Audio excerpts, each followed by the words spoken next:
With Natural England, I've always managed Barton Hills and I've managed Knocking Next door we've had Hexton.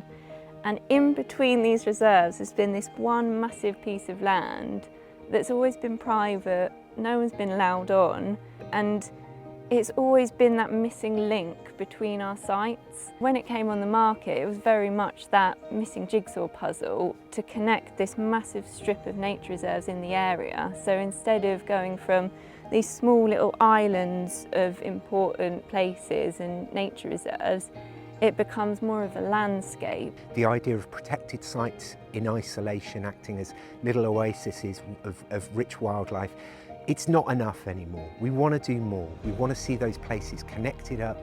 We want to see opportunities for wildlife to move between and adapt to climate as the climate changes, so that there's somewhere for them to move. This land at Hexton is a mirror of some of the land at Barton and at Knocking, and we think it would be fabulous as a stepping stone for wildlife to move in response to climate change and everything else. I was brought up in this sort of environment around here. My dad used to manage the nature reserves. I think it's just such an amazing area. I mean, you can see today, you know, just how beautiful it is around here.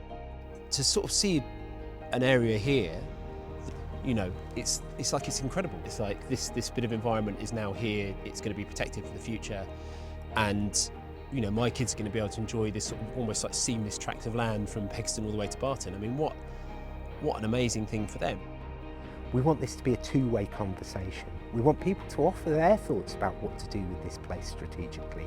There's no point with Natural England going and charging ahead and doing our own thing here. The end goal is to see nature thriving here, and how we get there is going to be a real partnership effort.